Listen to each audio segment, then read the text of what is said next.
Paano kung ang unang mga salitang ibinubulong mo sa iyong sarili tuwing umaga ang siyang humuhubog sa buong takbo ng iyong araw? Paano kung ang direksyon ng iyong isipan mula sa sandaling dumilat ang iyong mga mata ang magtatakda kung ikaw ay aagos lamang sa reaksyon o babangon na may layunin?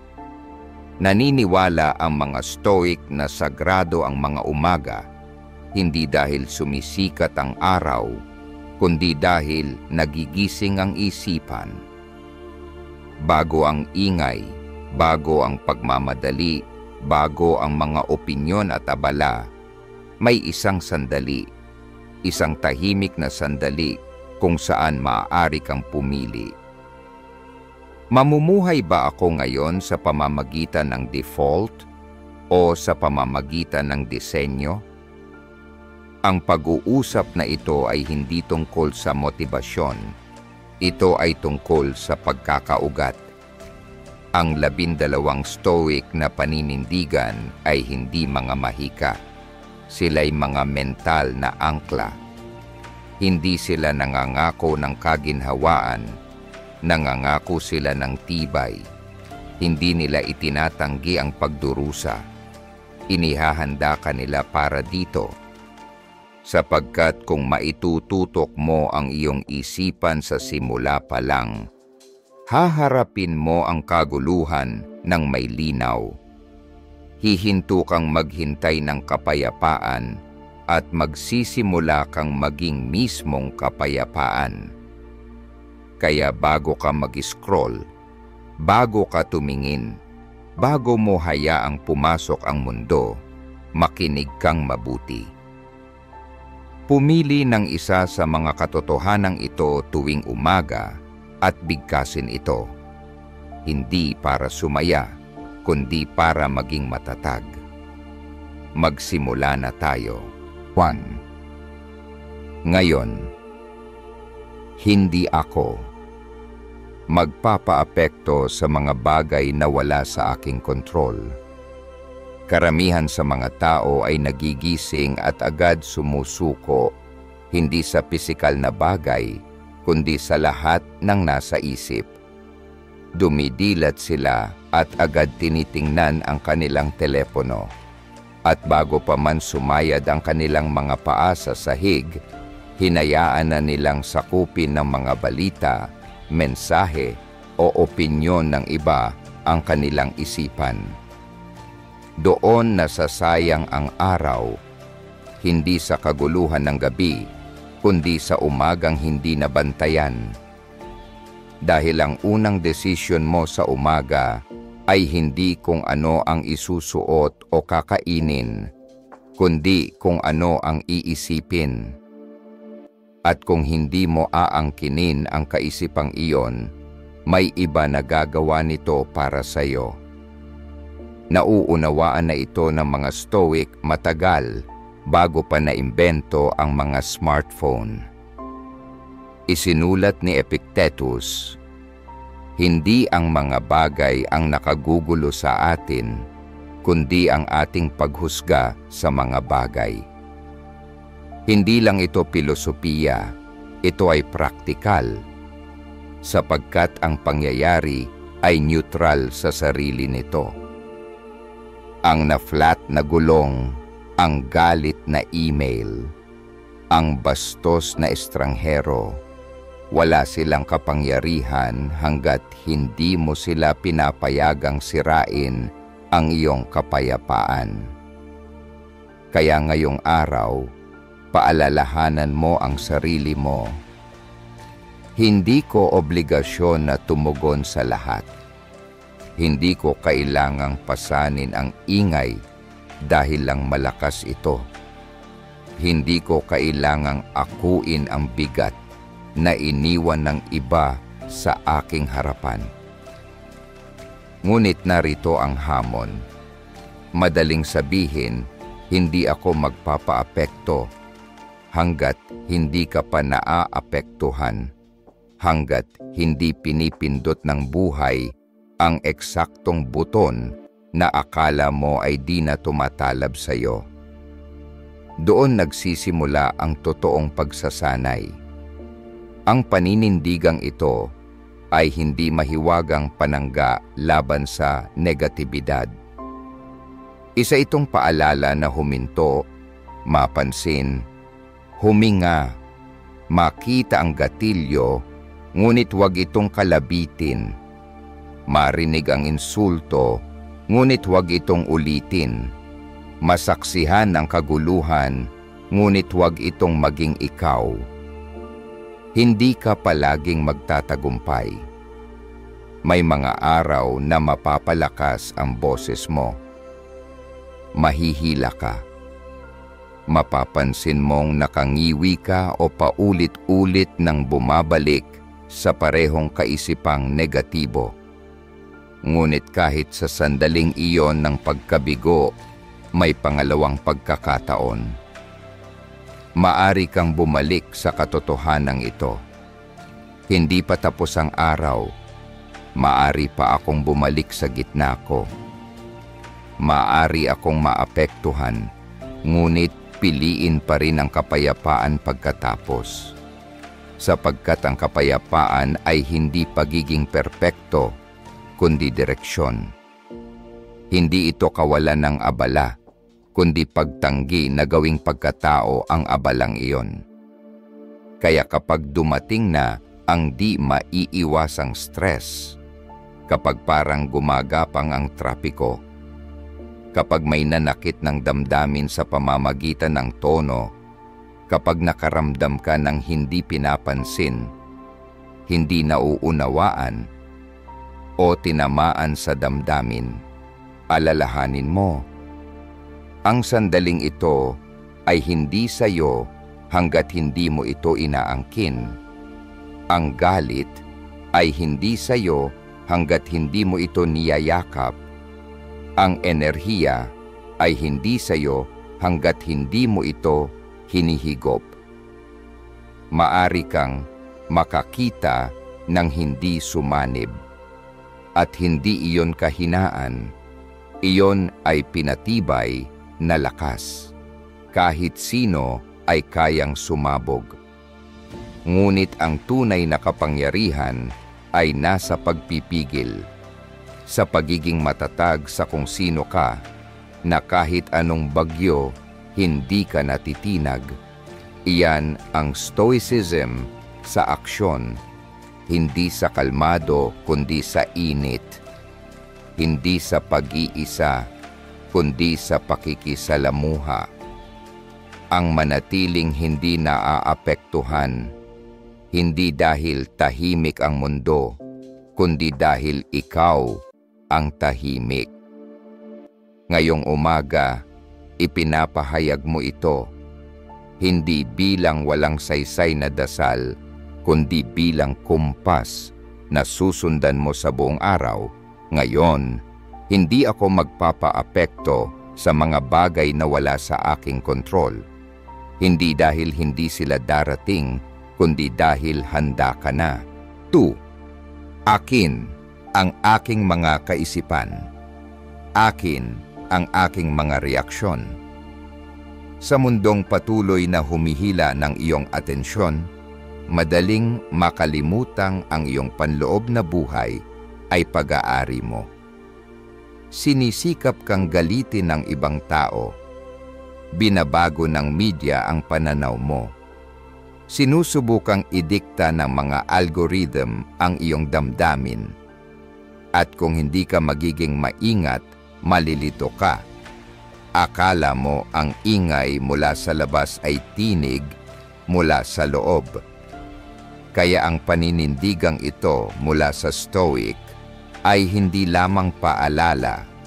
Ito ay isang pagbawi, isang tahimik na rebolusyong nagsisimula sa pinakamakapangyarihang teritoryo, ang sarili mong isipan.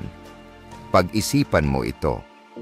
Gaano kadalas nating sinisisi ang iba sa nararamdaman natin? Sinasabi natin, galit niya ako o sinira niya ang araw ko. Ngunit kung ganoon kadaling maagaw ang iyong kalooban, Sa'yo ba talaga ito mula sa simula? Hindi sang-ayon ng Stoic doon. Alam niyang sa pagitan ng isang pangyayari at ng ating tugon, may puwang. At sa puwang na iyon, may kapangyarihan siyang pumili. Hindi basta tumugon ng padalos-dalos, kundi tumugon ng may karunungan. Hindi basta sumipsip ng emosyon, kundi suriin ito. Hindi ito nangangahulugang magiging wala kang damdamin. Ibig sabihin, ikaw ang may kapangyarihan. Pinahihintulutan ka pa ring makaramdam ng malalim, ngunit hindi ka alipin ng iyong damdamin. Maari mong mapansin ang galit na umaakyat nang hindi ito pakakawalan. Maari mong maramdaman ang lungkot nang hindi ito ikalunod. Maari mong marinig ang pamumuna nang hindi nito sirain ang iyong pagkatao. Dahil ang iyong mga kaisipan ay pananagutan mo at ang iyong mga reaksyon ay refleksyon mo. Ang ganitong pananaw ay lalong mahalaga kapag may hindi magandang nangyari, kapag hindi nakisama ang buhay. Hindi mo kontrolado ang kaguluhan, pero kontrolado mo kung paano mo ito ikukwento sa sarili mo. Ikukwento mo ba ito bilang kabiguan o bilang pagkakataong matuto? Lulubog ka ba sa pakiramdam ng kawalan ng hustisya o yayakapin mo ang aral na dala nito? Ang Stoic ay hindi tumatakas sa realidad. Hinuhubog niya ang kahulugan mula rito at nagsisimula iyon sa pag-angkin ng kanyang panloob na naratibo. Isipin mong lumipas ang isang buong araw na baon mo ang katotohanang ito. Akin ang aking mga kaisipan. Akin ang aking mga reaksyon. Paano kaya mababago ang pakikitungo mo? Baka piliin mong lumayo na lang mula sa argumento kaysa gatungan ito. Baka marinig mo ang masakit na komento at huminto imbes na gumanti. Baka pumalpak ka sa isang bagay at sa halip na laitin ang sarili mo ay tanungin mo lang, anong susunod? Hindi ito tungkol sa pagpigil ng damdamin, kundi sa pagkontrol ng iyong pinakakain. Sapagkat hindi lahat ng kaisipan ay karapat-dapat paniwalaan. Hindi lahat ng reaksyon ay dapat bigyan ng lakas. At hindi lahat ng damdamin ay dapat hayaang magmaneho ng takbo ng iyong araw. Kaya bantayan mo ang iyong isipan na parang isang kuta. Kapag may kumatok na mapanirang kaisipan, hindi mo kailangang buksan ang pinto. Kapag may lasong damdamin na gustong maghari, hindi mo kailangang isuko ang mga susi. Hayaan mong dumating sila. Hayaan mong lumipas. Hayaan mong bumangga sila tulad ng alon. Ngunit ikaw ay manatiling baybayin, tahimik, matatag, hindi natitinag. At sa paggawa nito, nagiging makapangyarihan ka sa tunay na kahulugan. Hindi maingay, hindi mapusok, kundi may lalim. Nakakamtan mo ang linaw, hindi dahil naging madali ang mundo, kundi dahil tumatag ang iyong isipan. At ang lakas na iyon ay nanggagaling sa araw-araw mong pag-angkin sa iyong sariling soberanya. Ulitin mong muli, hindi lang sa salita, kundi sa paniniwala. Akin ang aking mga kaisipan. Akin ang aking mga reaksyon. Dito nagsisimula ang tunay na kalayaan. 3. Hayaan mong kumilos ang iba ayon sa kanilang kalikasan. Kikilos ako ayon sa akin. May tahimik na lakas sa pagtangging mahubog ng kilos ng iba. Kapag may gumawa sa iyo ng mali, hindi ka nirespeto o binigo ka, natural ang tukso na gumanti. Nasuklian ang lamig ng pananahimik, ang kababawan ng pagmamataas, nasalaminin ng kanilang mga pagkukulang na parabang ikaw na rin ang may dala nito. Ngunit para sa isang Stoic, ito ay isang uri ng pagsuko. Bakit mo ihahandog ang iyong pagkatao dahil lang iniwan nila ang kanila? Ang paninindigang ito ay gumuguhit ng malinaw na hangganan sa pagitan ng reaksyon at prinsipyo.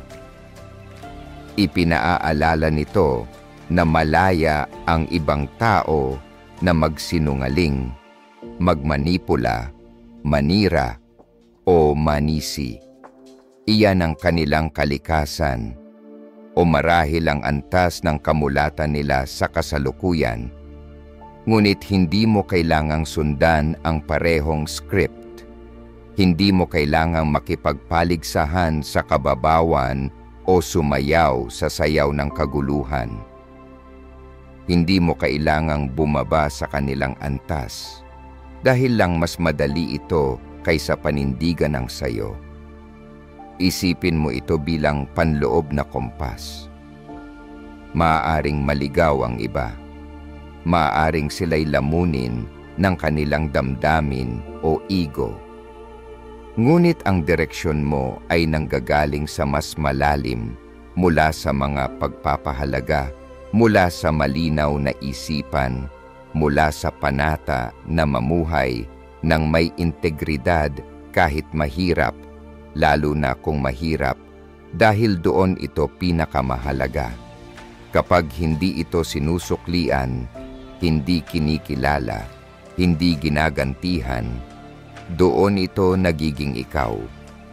Hindi ito nangangahulugan na hinahayaan mong tapakan ka ng iba. Ang Stoicism ay hindi kahinaan. Ito'y matalinong pagpipigil. Hindi mo pinapalampas ang maling asal. Tinatanggihan mo lang na hayaan nitong dungisan ka. Maaari kang magtakda ng hangganan. Maaari kang lumayo. Maaari kang magsalita, ngunit mula sa linaw, hindi sa kaguluhan. Dahil hindi mo kinakatawan kung sino sila, ipinapakita mo kung sino ka. At heto ang mas malalim na aral. Kapag huminto ka sa pagsubok na baguhin ang iba, pinapalaya mo ang iyong sarili. Napakaraming enerhiya ang nasasayang sa kakapilit na tratuhin ka ng tama, unawain ka, o mahalin ka ng mas mabuti. Ngunit ang pagsubok na baguhin ang kalikasan ng iba ay parang pagsigaw sa hangin. Nakakapagod at walang saysay. Ngunit ang maaari mong gawin ay hubugin ang sarili mo. Patalasin ito, patibayin ito. Gawin itong gabay. Parang parola sa gitna ng bagyo ng kaguluhan ng iba.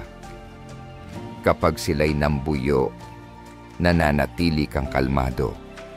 Kapag sila'y nagtaksil, nananatili kang buo. Kapag sila'y lumisan, patuloy kang umaangat.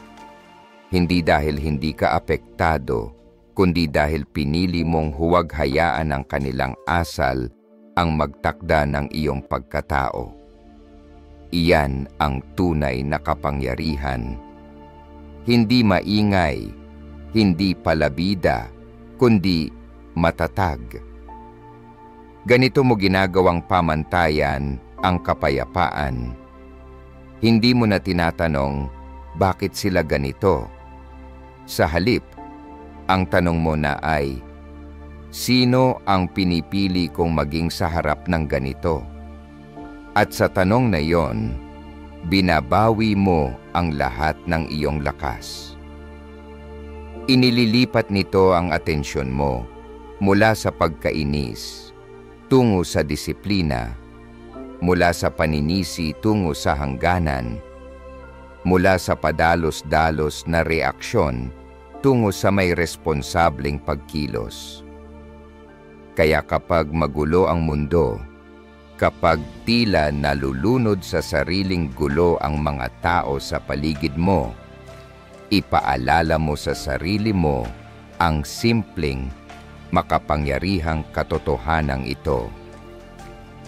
Hayaan mong kumilos ang iba ayon sa kanilang kalikasan. Kikilos ako ayon sa akin. At hayaan mong ang iyong kalikasan ay maging kalmado, maging malinaw, maging inukit mula sa mas malalim na pinanggagalingan kaysa sa pangangailangan na magustuhan o matalo ang iba.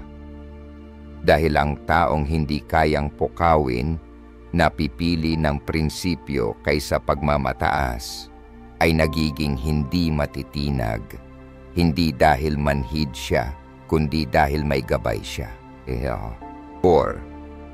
Ang mahalaga ay hindi maaaring agawin sa akin. Namumuhay tayo sa isang mundong idinidikta ng dami ang sukatan ng tagumpay. Mas maraming titulo, mas maraming tagasunod, mas maraming pag-aari. At sa bawat nadaragdag, palihim din ang pag-usbong ng takot. Takot na mawala ito. Isang araw, maaaring tanggalin ang posisyon, mawala ang palakpakan, maubos ang yaman. At iyan ang dahilan kung bakit maraming tao ang laging balisa. Kapit na kapit sa mga bagay na, sa totoo lang, hindi naman talaga kanila. Ngunit iba ang pagtingin ng isang stoic.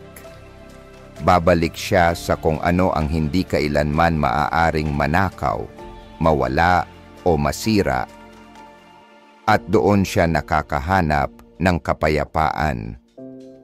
Ang mahalaga ay hindi maaaring agawin sa akin.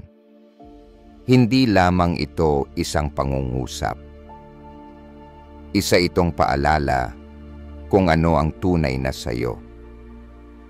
Hindi ang reputasyon mo, hindi ang laman ng iyong bangko, hindi ang pagmamahal ng iba, kundi ang iyong katuwiran, ang iyong pagkatao, ang iyong disiplina, ang iyong kagustuhang kumilos ng may kabutihang loob kahit hindi ito pinapalakpakan ng mundo. Iyan ang batayang kinakapitan ng Stoic. Dahil hindi ito matinag, kahit anong bagay pa ang mawala. Isipin mong mawala ang lahat ng panlabas mong inaasahan. Ang trabaho, ang katayuan, ang kapareha, ang pagkilala. Ano ang natitira? Kung ang iyong pagkatao ay nakatali sa mga bagay, kapag nawala sila, para mo na ring nawala ang sarili mo. Ngunit kung ang halaga mo ay nakaugat sa kung paano ka namumuhay, kung paano ka mag-isip, kung paano ka pumipili, wala ni isang pagkalugi ang makakabali sa iyo. Kahit sa gitna ng pagdurusa, nananatili kang buo. Mahalaga ang katotohanang ito lalo na sa oras ng pagkakanulo o kabiguan. Kapag may umalis o may biglang gumuho, ang tanong ay hindi, bakit siya umalis? O bakit nangyari ito? Ang mas mahalagang tanong ay, ano ang natira? Aling bahagi ng sarili mo ang buo pa rin, hindi tinablan ng sitwasyon, patuloy na humihinga at may kakayahang mamili kung paano aabante. Sabi ni Marcus Aurelius, may kapangyarihan ka sa iyong isipan, hindi sa mga panlabas na pangyayari. Kapag nauunawaan mo ito, matatagpuan mo ang tunay na lakas. At ang lakas na iyon ay hindi maingay. Hindi ito humihingi ng awa o nagpapatunay ng halaga. Tahimik lang itong naninindigan dahil alam nito, ang halaga nito ay hindi nababago ng opinyon ng iba o ng resulta ng mga pangyayari. Maaaring mawalan ka ng trabaho ngayong araw, ngunit kaya mo pa ring mamuhay ng may integridad. Maaaring insultuhin ka ng taong mahal mo, ngunit kaya mo pa ring piliing huwag gumanti ng sama. Maaaring magising ka bukas na mas kaunti ang pera, mas kakaunti ang kaibigan, mas mabigat ang sitwasyon, pero makakakilos ka pa rin ng may biyaya. Bakit? Dahil ang pinakapuso ng pagkatao mo ay hindi itinayo sa mga bagay na pwedeng agawin. Itinayo ito sa kung anong hindi maaaring galawin. Ang paninindigang ito ang iyong kalasag. Kapag sinubukang tanggalan ka ng mundo, kapag sinubukang ikahon ka ng tao sa iyong pinakamasamang sandali, babalik ka rito. Ang mahalaga ay hindi maaaring agawin sa akin. Maaaring pagdudahan nila ang halaga mo, pero hindi nila ito kayang itakda. Maaaring questionin nila ang mga desisyon mo, pero hindi nila kayang galawin ang katuwiran mo. Maaaring iwanan ka nila, pero hindi nila kayang alisin ang kakayahan mong magsimulang muli mula sa prinsipyo. At habang inuulit mo ang katotohanang ito araw-araw, lalo kang nagiging hindi matinag. Hindi mo na hinahanap ang seguridad sa mga bagay. Natatagpuan mo ito sa pagkatao. Hindi ka na natatakot sa pagbabago dahil alam mong buo ka pa rin kahit magbago ang lahat. Hindi mo na kinakailangang humingi ng pagpapatunay dahil matibay na ang pundasyon mo. Kaya kapag sinusubok ka ng buhay, kapag natutokso kang sukatin ang sarili mo batay sa kung anong meron o anong nawala, huminga ka, bumitaw, at bumalik sa katotohanang ito. Ang mahalaga ay hindi maaring agawin sa akin. Ito ang isipan ng taong hindi nababasag. Ganito ka makakalakad sa mundong naglalagablab nang hindi nawawala ang iyong sentro. 5. Magsusuri. Muna ako bago magsalita. Magpapahinuhod muna ako bago kumilos. Madalas nating iniisip na ang kapangyarihan ay nasa kilos, sa pagiging mabilis, tiyak, at matapang. Ngunit alam ng isang stoic na kabaligtaran ng totoo.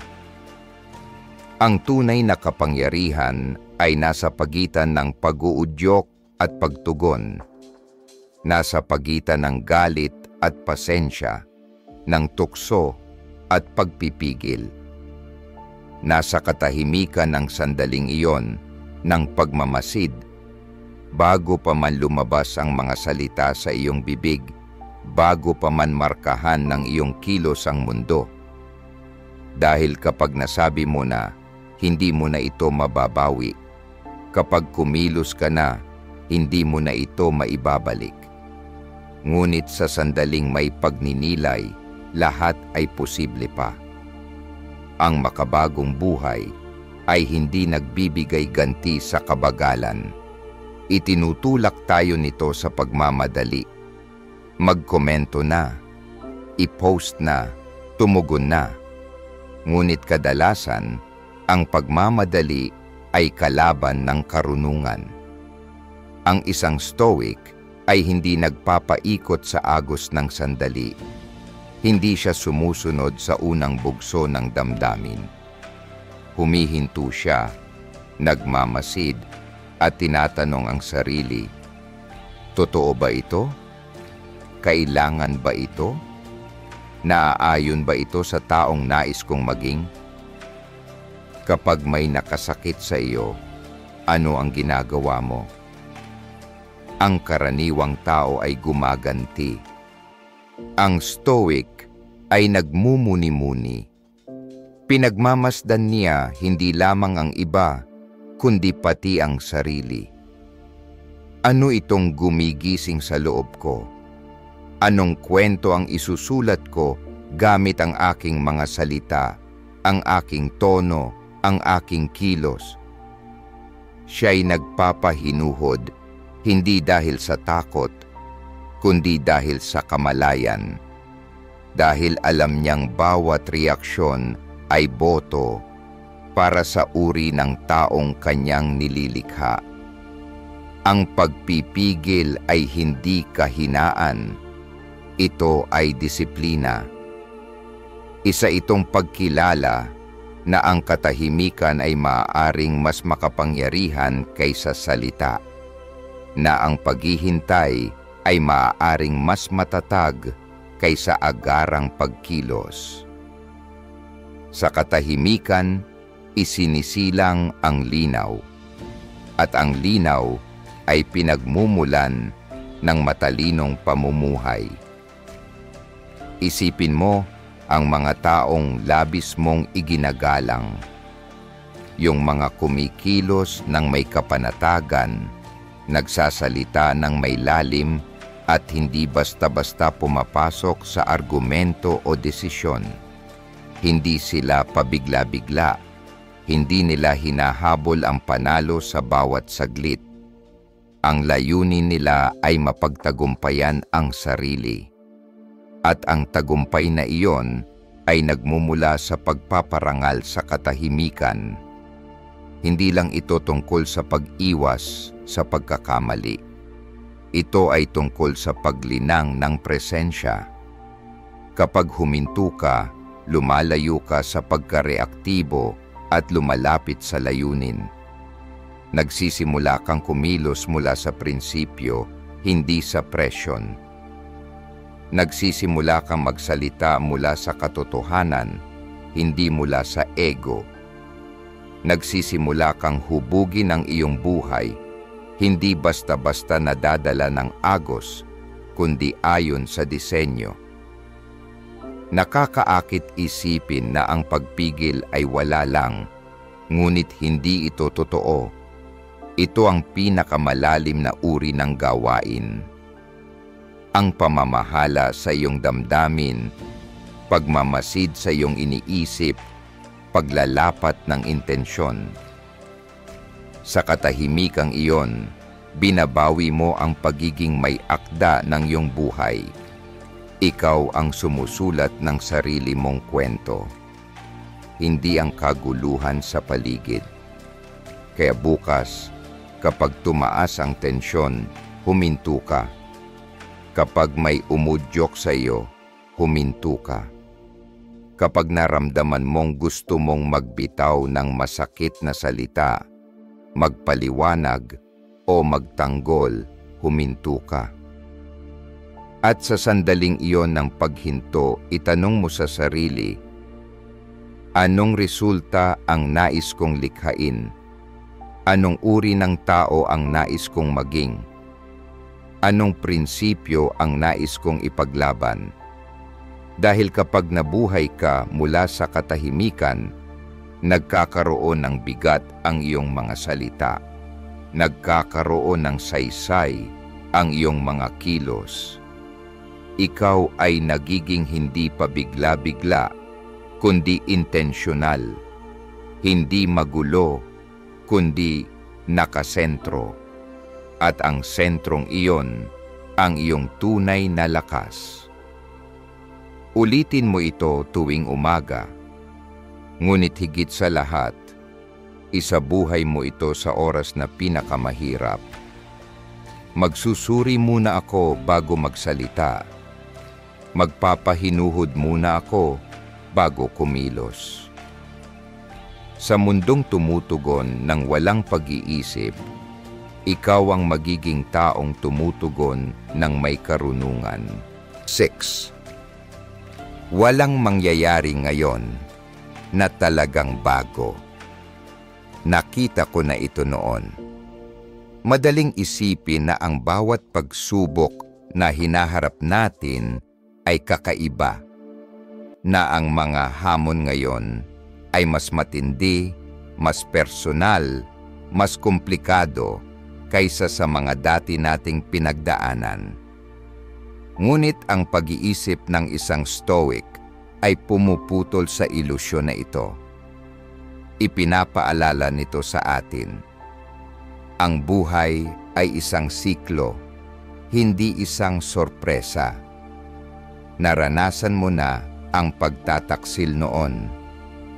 Nakilala mo na ang kabiguan. Hinarap mo na ang takot. At heto ka pa rin, nakatayo, humihinga, may kakayahan pa rin. Minsang sinabi ni Marcus Aurelius, anumang nangyayari sa iba ay maaaring mangyari sa iyo. Kung kinaya ng iba, kakayanin mo rin. Hindi ito malamig na katotohanan. Isa itong uri ng kalayaan. Dahil ang ibig sabihin nito, wala talagang labis na nakabibigla gaya ng inaakala natin. Hindi ka pumapasok sa isang banyagang teritoryo. Dinadaanan mo ang landas na dinaanan na rin ng iba at ng sarili mo at nalampasan mo ito. Isipin mo kung ilang beses tayong nagpapanik, hindi dahil hindi natin kaya, kundi dahil hindi ito pamilyar. At ang hindi pamilyar ay madalas nagpapalago ng takot. Ngunit kapag naunawaan mong wala talagang bago, muling bumabalik ang iyong kapanatagan. Ang hapdi ng panlalait, ang bigat ng pagkawala, ang pasanin ng mahirap na desisyon, naidala mo na ang mga ganitong bigat noon. At ano ang ginawa mo? Nag-adjust ka. Nakibagay. Lalong tumatag.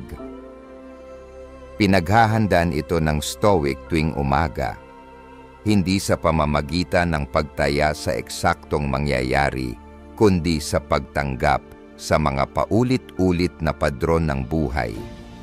May magiging bastos, may hindi aayon sa plano, may sandaling susubok sa iyong pasensya.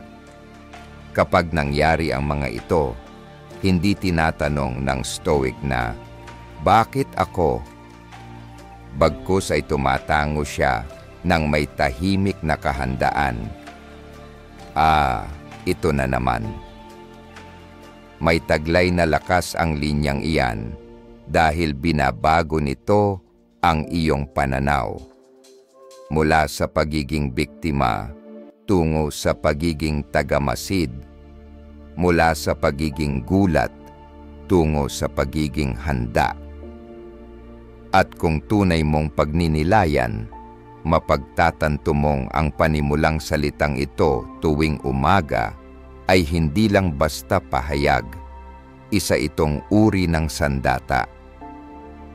Pinoprotektahan ka nito mula sa labis na pagkagulat. Itinatali ka nito sa emosyonal mong kasaysayan. Nabigo ka noon, pero natutong magmahal muli. Bumagsak ka noon, pero muling bumangon. Hindi ka naintindihan noon, pero hindi mo hinayaang iyon ang magtakda kung sino ka. Kaya kapag dumating muli ang susunod na panggugulo, ang email na sumira sa iyong schedule, ang komentong mas masakit kaysa inaasahan, ang katahimikan mula sa taong mahal mo, alalahanin mong hindi ito bago at hindi ito pagkatalo. Isa itong kapangyarihan. Hindi ka nabigla. Dinadaanan mo ang daang alam mo na kung paano lakaran. At sa pagkakataong ito, nilalakaran mo ito ng may higit na linaw, higit na lakas, at higit na karunungan. Habang lalo mo itong isinasabuhay, lalo ring tumitigil ang pagiging magulo ng iyong mundo. Hindi ka na basta-basta tumutugon na para bang may utang sa iyo ang buhay na maging madali. Niyayakap mo ang bawat hamon bilang pamilyar na lupain. At mula sa pagiging pamilyar, umuusbong ang kumpiyansa. Kaya sa tuwing gigising ka sa umaga, ibulong mo ito, hindi lang bilang ideya, kundi bilang estratehiya. Walang mangyayari ngayon na talagang bago. Nakita ko na ito noon. Hindi ang bagyo ang sumisira sa atin, kundi ang paniniwalang hindi pa tayo kailanman nabasa ng ulan. Kevin, inaasahan ko ang hindi komportable at tinatanggap ko ang aral na nasa loob nito. Karamihan sa mga tao ay nagsisimula ng araw na umaasang magiging madali ito. Nanalangin sila para sa maayos na daan, kaaya-ayang mga mukha at paborableng mga pagkakataon. Ngunit ang isang stoiko ay nagigising na inaasahan ang pagsubok, hindi dahil sila'y negatibo, kundi dahil sila'y handa. Para sa isang stoiko, ang hindi komportable ay hindi parusa. Isa itong silid-aralan. At bawat sandaling masakit, nakakainis o nakakabagabag ay hindi sumusubok na sirain ka. Ito ay sumusubok na turuan ka. Isipin mo, kailan ka higit na lumago? Noong lahat ba ay ayon sa plano mo? O noong may nangyaring mali at kinailangan mong mag-adjust, humarap at pagtagumpayan ito? Ang hindi komportable ay humihila sa atin palawak. Hinahamon nito ang mga tamad na bahagi ng ating pag-iisip. Pinipilit tayong maging tapat at inilalantad nito ang mga kahinaang kadalasang natatago kapag tayo ay komportable. Kapag masyadong madali ang buhay, nagiging marupok ka. Pero kapag pinipiga ka ng buhay, doon mo makikita kung ano talaga ang laman mo. Ang hindi komportable ay hindi lamang pagsusubok sa iyong lakas. Ito mismo ang bumubuo nito. Simulan mo ang araw mo na inaasahan ito. Asahan mong may istorbo. Asahan mong may taong mabibigo ka. Asahan mong may traffic. Asahan mong may sandaling kakabahan ka o may gawaing tila napakalaki o pag-uusap na sobrang awkward. Hindi dahil inaanyayahan mo ang negatibidad, kundi dahil nakatapak ka sa realidad. Hindi idinisenyo ang buhay para umikot sa iyong kaginhawaan. Puno ito ng alitan, tensyon, at kawalan ng katiyakan. At diyan mismong lugar nabubuo ang pagkatao. Hindi nangangarap ang mga stoiko ng buhay na walang paghihirap. Pinaghahandaan nila ito. Pinayuhan ni Epictetus ang kanyang mga estudyante Nasanayin ang sarili sa kahirapan. Bago magsimula ang araw, sinasabi nila, "Maaaring mainsulto ako ngayon. Maaaring may mawala sa akin ngayon. Maaaring may magsinungaling sa akin ngayon." Bakit? Para kapag nangyari ito, hindi sila mabibigla, handa na sila. At sa kahandaang iyon, may kapayapaan. Ang hindi komportable ay hindi mo kaaway. Ang sakit na nararamdaman mo ngayon ay maaaring siya ring humuhubog sa iyo para sa bukas. Ang masakit na sandaling gusto mong iwasan ay maaaring siya ring mismong sandali na kailangan mong harapin. Kapag tinanggap mo ang hindi komportable bilang guro, hindi bilang mananakop, binabawi mo ang kapangyarihan mo. Hindi ka napapaurong, nakikinig ka, hindi ka tumatakbo, humaharap ka. Nagiging ikaw ang uri ng taong kayang tumayo sa gitna ng apoy nang hindi nababasag. Kaya bukas ng umaga, huwag mo lang banggitin ang mga salita, damhin mo. Inaasahan ko ang hindi komportable at tinatanggap ko ang aral na nasa loob nito. Sabihin mo ito ng buo ang loob. Sabihin mo ito ng tuwid ang likod. Nandito ka hindi para umiwas sa hamon. Nandito ka para magtagumpay sa kabila nito. Dahil walang makabuluhang bagay na naitatayo sa kawalan ng pagsubok. At ang kapayapaang hinahanap mo, hindi ito nasa kabilang dako ng hirap. Nasa loob mismo nito.